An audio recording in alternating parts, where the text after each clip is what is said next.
Bharat pay పై 50 రూపాయలు స్వీకరించబడినది. దేశంలో digital చెల్లింపుల విప్లవం మరింత వేగం అందుకుంది. ఒకప్పుడు బ్యాంకు ఖాతా అంటే డెబిట్ కార్డ్, ఏటీఎం వినియోగమే ప్రధానంగా ఉండేవి. కానీ ఇప్పుడు పరిస్థితి పూర్తిగా మారిపోయింది.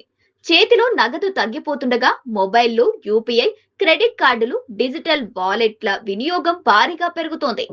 భారతీయ రిజర్వ్ బ్యాంకు ఆర్బీఐ విడుదల చేసిన తాజా గణాంకాలు దేశంలో జరుగుతున్న ఈ భారీ ఆర్థిక డిజిటల్ మార్పును స్పష్టంగా చూపిస్తున్నాయి.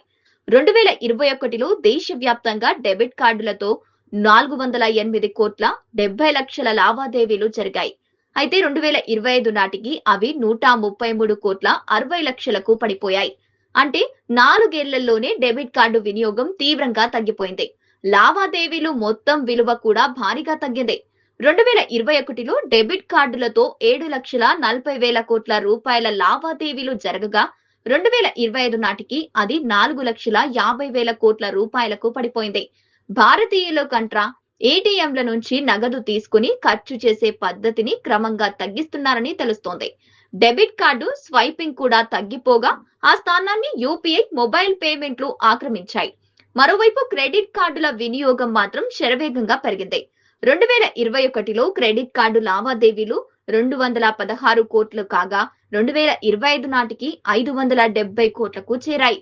అంటే దాదాపు 2.5 రెట్ల పైగే పెరుగుదల నమోదైంది. లావాదేవీల విలువ చూస్తే 8 లక్షల 90 వేల కోట్ల నుంచి 23 లక్షల 20 లక్షల కోట్ల రూపాయలకు చేరింది.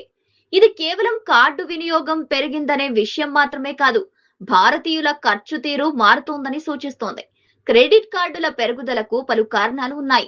ఈఎంఐ ఆఫర్లు, క్యాష్ బ్యాక్లు, రివార్డు పాయింట్లు, ఆన్లైన్ షాపింగ్ పెరుగుదల, ట్రావెల్, ఫుడ్ యాప్స్, డిస్కౌంట్లు, బై నో పే లెటర్ సంస్కృతి వల్ల క్రెడిట్ కార్డుల వినియోగం పెరిగింది.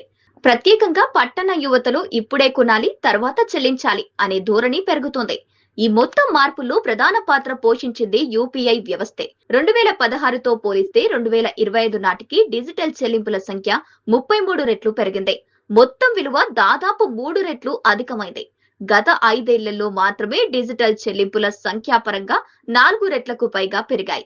ఇప్పుడు చాయ్ బండి నుంచి పెద్ద షాపింగ్ మాల్ వరకు ఎక్కడ చూసినా క్యూఆర్ కోడ్లు కనిపిస్తున్నాయి. నగదు లేకపోయినా వ్యాపారం ఆగడం లేదు. 2025 జూన్లో దేశంలో 6,782 లక్షల క్యూఆర్ కోడ్లు ఉండగా డిసెంబర్ నాటికి అవి 7,313 లక్షలకు పెరిగాయి. అంటే కేవలం 6 నెలల్లోనే లక్షల సంఖ్యలో కొత్త క్యూఆర్ కోడ్లు వచ్చాయి.